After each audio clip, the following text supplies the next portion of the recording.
میں ایک بیوہ عورت تھی، اپنی بیٹی کے ساتھ اکیلی رہتی تھی۔ ہماری آمدنی کا ذریعہ سلائی تھی۔ میں اور میری بیٹی لوگوں کے کپڑے سلائی کرتے تھے۔ محلے داروں کے علاوہ اور بھی بہت سے لوگ ہم سے اپنے کپڑے سلائی کروانے آتے تھے، کیونکہ میں سلائی کے ہر فن میں ماہر تھی۔ میں ایسے ایسے ڈیزائن بناتی کہ لوگ دیکھ کر دنگ رہ جاتے تھے، اور سلائی کے پیسے بھی مناسب ہی لیتی تھی۔ ایک بار میرے گھر کا دروازہ کھٹکا اور ایک امیر عورت ہمارے گھر داخل ہوئی۔ مجھ سے کہنے لگی کہ وہ ایک بوتیک چلاتی ہے، اگر میں اسے کپڑے سلائی کر کے دوں تو وہ مجھے دگنی سلائی دے گی۔ میں اس کی بات بخوشی مان گئی۔ پھر ہمارے وارے نیارے ہو گئے تھے۔ میں اور میری بیٹی بوتیک والی خاتون کے کپڑے سینے لگیں۔ وہ ہمیں سلائی کے پیسے بھی بہت اچھے دیتی تھی۔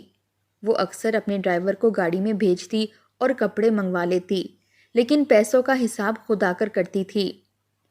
ویسے تو سب کچھ ٹھیک تھا، لیکن مجھے وہ ڈرائیور کچھ ٹھیک نہیں لگتا تھا۔ عجیب سا تھا۔ جب بھی میں یا میری بیٹی سے کپڑے دینے کے لیے باہر گیٹ تک جاتے، وہ ہمیں بڑی عجیب سی نظروں سے دیکھنے لگتا۔ مجھے اس پر غصہ آنے لگتا۔ میں اکثر اسے گھور کر دیکھتی تو وہ مسکرانے لگتا۔ ایک بار جب وہ بوتیک کی مالکن ہمارے گھر آئی تو میں نے اس کی شکایت لگا دی۔ میری بات سن کر وہ ہنسنے لگی، کہنے لگی ایسی تو کوئی بات نہیں ہے، میں اسی کے ساتھ ہر جگہ آتی جاتی ہوں، مجھے مسئلہ نہیں ہوا، لیکن پھر بھی میں اسے ڈانٹ دوں گی۔ اس کے بعد سے تو اس ڈرائیور نے ہمیں یوں دیکھنا شروع کر دیا جیسے غصے میں نہ جانے ہمارے ساتھ کیا کر دے گا۔ میری بیٹی 16-17 سال کی تھی۔ میں دیکھنے میں جوان ہی لگتی تھی۔ وجہ یہ تھی کہ میری شادی کم عمری میں ہوئی تھی اور شوہر کے انتقال کو بھی 6 سال بیت چکے تھے۔ میری بیٹی 10 سال کی تھی جب میرے شوہر کینسر کے عارضے سے انتقال کر گئے تھے۔ میں نے دوسری شادی نہیں کی۔ گھر میرا اپنا تھا۔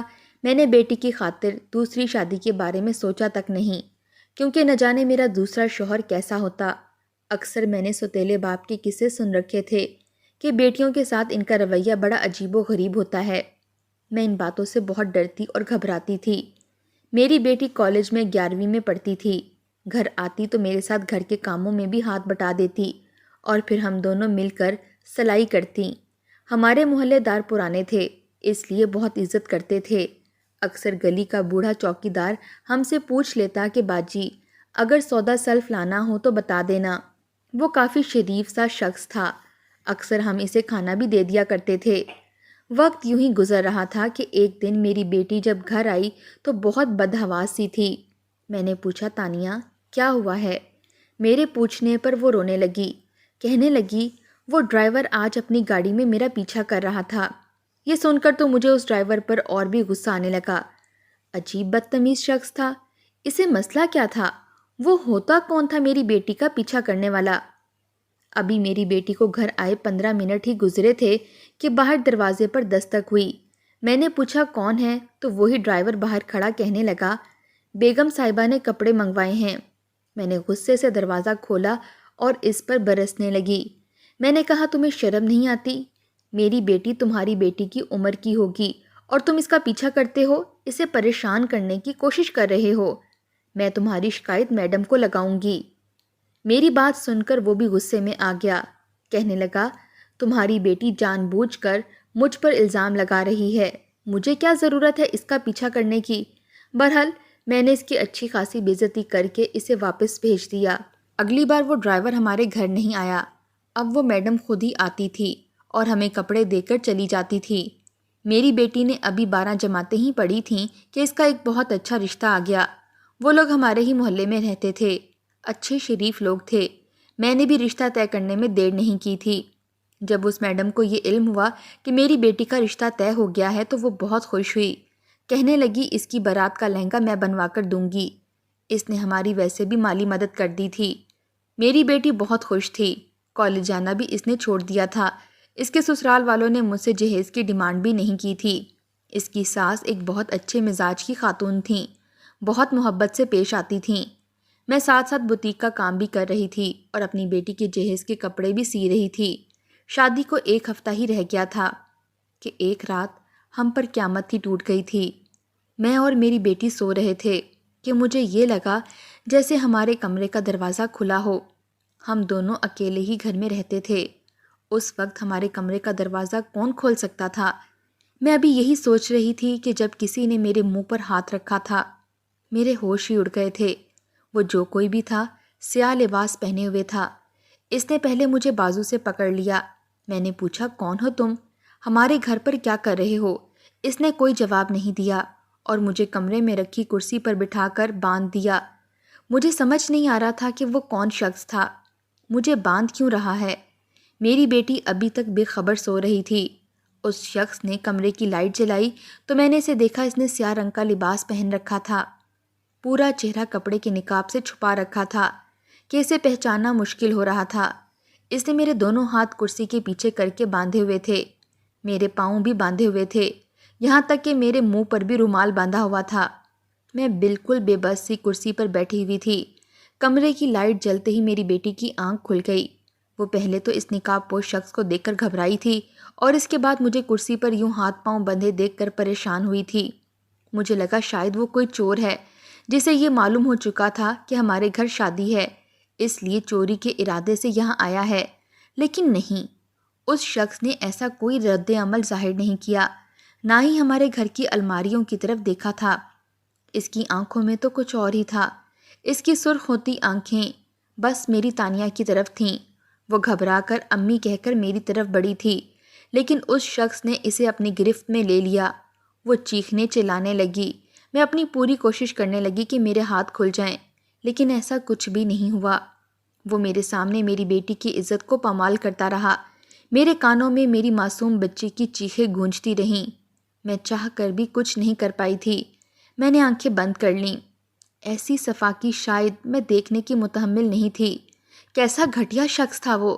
ایک ماں کے لیے شاید یہ ایک موت کا مقام ہو۔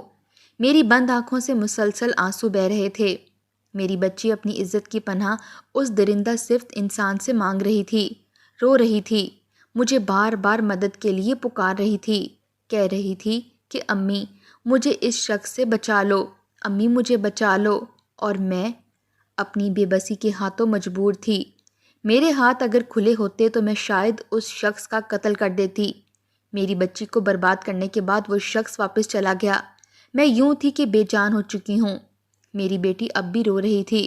پھر خود کو سنبھالنے کے بعد اس نے میری رسیوں کو کھولا اور میرے ساتھ لگ کر پھوٹ پھوٹ کر رونے لگی، اور میں یوں تھی کہ جیسے میرے وجود میں سے کسی نے جان ہی نکال دی ہو۔ مجھ میں اتنی بھی ہمت نہیں بچی تھی کہ اپنی بیٹی کو 4 تسلی بخش جملے ہی بول دوں۔ مجھے تو یوں لگا جیسے مجھ پر قیامت ہی ٹوٹ پڑی ہو۔ میں بالکل گمسم ہو گئی تھی۔ میری بیٹی میرے ساتھ لگی سسکیاں بھر رہی تھی، لیکن میں بے جان بت کی طرح سے چپ تھی۔ میرے پاس کوئی الفاظ نہ تھے۔ باقی کی رات ہم ماں بیٹی کی آنکھوں میں کٹی تھی۔ اگلے روز میں بہت پھوٹ پھوٹ کر روئی تھی۔ 1 ہفتے بعد میری بیٹی کی شادی تھی اور ہم پر قیامت آ کر گزر گئی تھی۔ مجھے یہ سمجھ نہیں آ رہا تھا کہ کیا کروں، کیا اپنی بیٹی کی ساس کو بلا کر سچ بتا دوں۔ دیکھنے میں وہ عورت مجھے بہت بھلی لگی تھی، لیکن ایسی بات جان کر وہ کیوں میری بیٹی کو اپنی بہو بنائے گی، اور وہ لڑکا بھی کیوں میری بیٹی سے شادی کرے گا۔ اور جب میں یہ سوچتی کہ میں کسی سے کچھ نہیں کہتی، ایسے ہی خاموشی سے اپنی بیٹی کو رخصت کر دیتی ہوں، تو مجھے یہ فکر ستانے لگتی کہ اس کا شوہر تو یہ راز جان جائے گا۔ اس کے بعد کیا ہوگا؟ وہ میری بیٹی کو طلاق دے دے گا۔ ساری دنیا کے سامنے میری بیٹی کی بدنامی ہو جائے گی۔ میں جتنا اس بارے میں سوچتی، میرے دماغ کی تنابیں کھنچنے لگتیں، میری آنکھوں سے آنسو جاری ہونے لگتے۔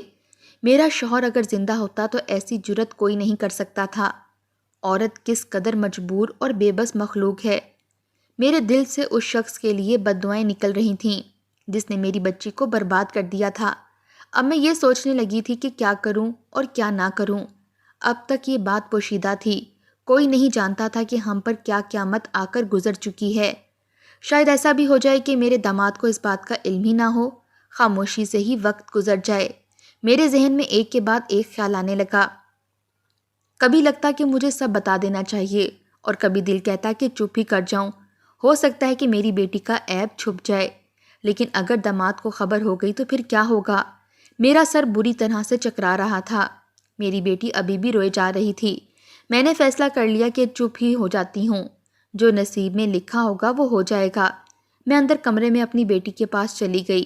میں نے اسے تسلی دی اور کہا کہ وہ کسی سے کچھ نہ کہے۔ بس خاموش رہے۔ وہ مجھ سے کہنے لگی کہ یہ سب جھوٹ ہوگا، اگر بعد میں سچ معلوم ہو گیا تو میں کیا کروں گی، مجھے شادی ہی نہیں کرنی۔ میں نے اسے بہت سمجھایا کہ وہ ضد نہ کرے، میں نے اپنی بیٹی کو منا ہی لیا تھا، مگر جیسے جیسے وقت گزر رہا تھا میرا دل بہت گھبرا رہا تھا۔ آخرکار وہ دن بھی آ گیا جس دن میری بیٹی کی بارات آنی تھی۔ وعدے کے مطابق اس بوتیک والی نے میری بیٹی کی شادی کا جوڑا بھیج دیا تھا۔ جوڑا بہت خوبصورت تھا، میری بیٹی دلہن بنی ہوئی بھی مرجھائی سی لگ رہی تھی۔ خوش بھی کیسے ہو سکتی تھی؟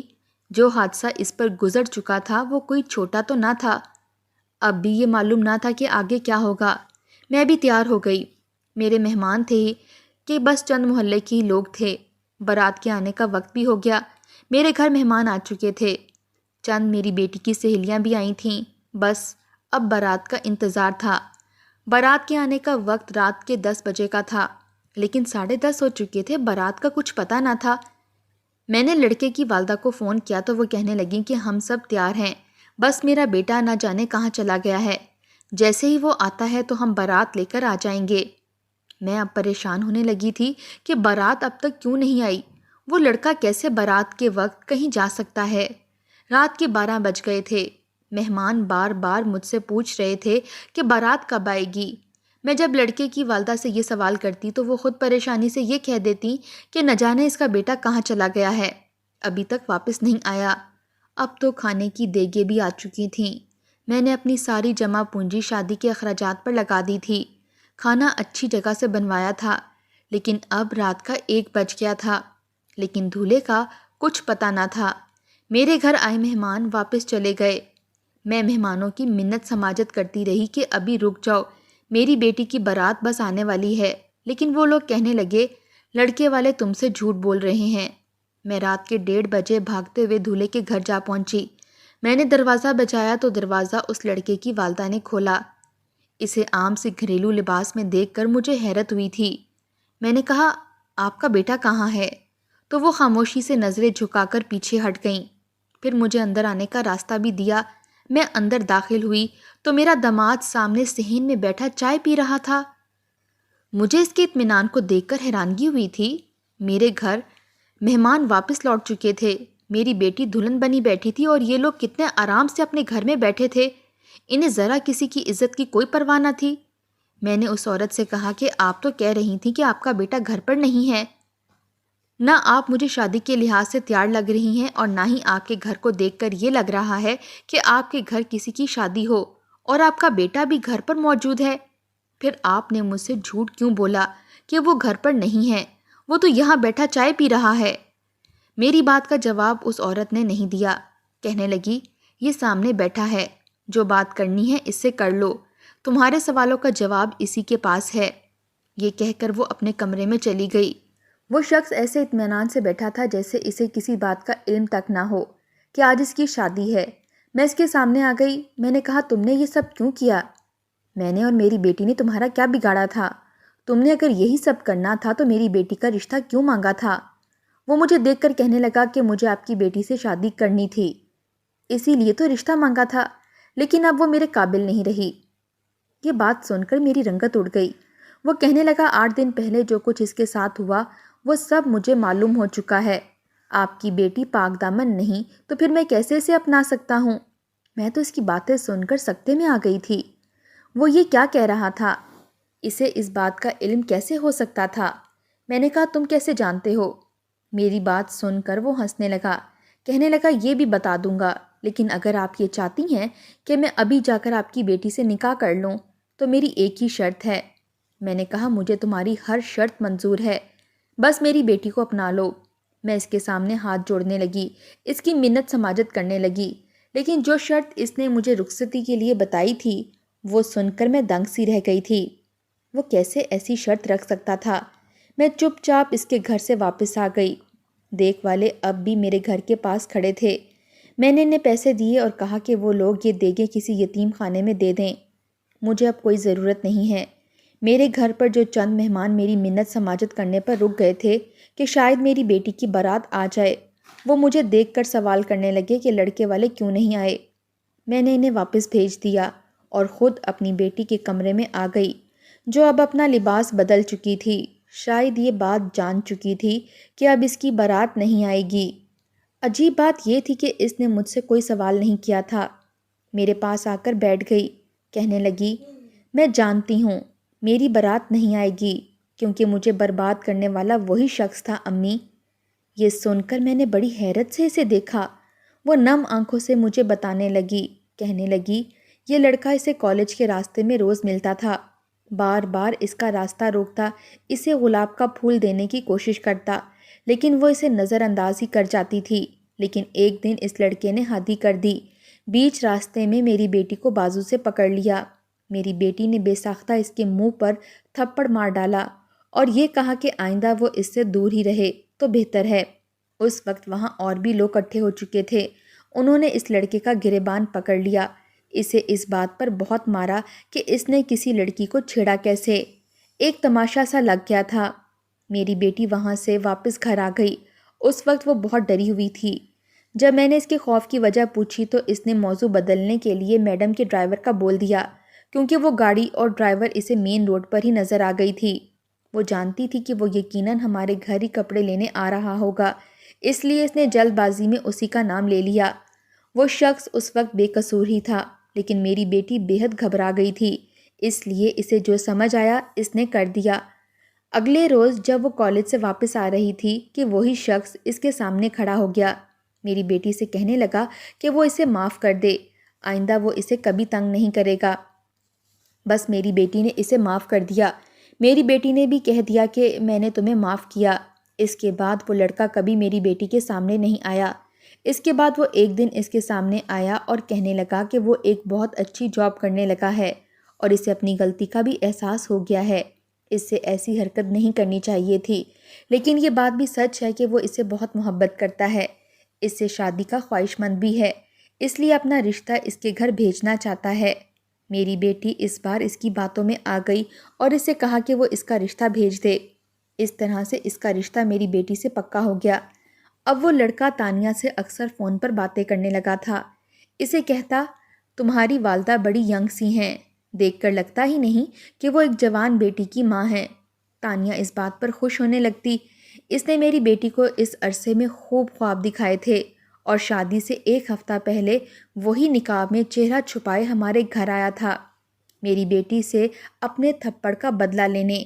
اس کا ارادہ شادی کا تھا ہی نہیں۔ بدلہ پورا ہوتے ہی اس نے تانیہ سے بات چیت ختم کر دی تھی۔ ایک ہفتہ اس نے تانیہ سے کوئی بات نہیں کی تھی، لیکن رات کو جب بارات نہیں آ رہی تھی اور میں اس کے گھر گئی تو اس کی کال تانیہ کو آئی تھی۔ تب اس نے تانیہ کو ساری سچائی بتا دی کہ اس نے تانیہ سے اپنے تھپڑ کا بدلہ لیا تھا۔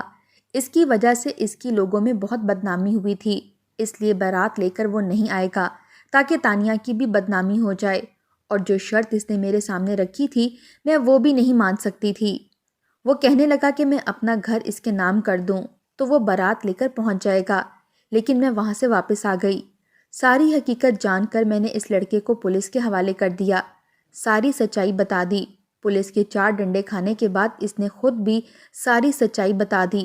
اس کی والدہ ہمارے گھر آ کر رونے لگیں کہ میں اس کے بیٹے کے خلاف کیس واپس لے لوں، وہ اپنے بیٹے کو میری بیٹی سے شادی کے لیے آمادہ کر دے گی۔ لیکن میں ایسے شخص کو کیسے معاف کر سکتی تھی جس نے میرے سامنے ہی میری بیٹی کو بے آبرو کیا ہو؟ میں نے اس عورت کو صاف انکار کر دیا۔ اس کے بیٹے کو 5 سال کی قید ہوئی تھی۔ میں نے اپنی بیٹی کا داخلہ پھر سے کالج میں کروا دیا۔ میری بیٹی نے MA کر لیا۔ وہ بوتیک والی عورت اب بھی ہم سے کام کرواتی تھی، وہ بھی ساری سچائی سے واقف ہو چکی تھی۔ میری بیٹی کی تعلیم مکمل ہو گئی تو وہ بوتیک والی ہمارے گھر پر آئی اور کہنے لگی کہ اسے میری بیٹی تانیہ اپنے بیٹے کے لیے بہت پسند ہے۔ میں نے کہا، آپ میری بیٹی کی سچائی جانتی ہیں؟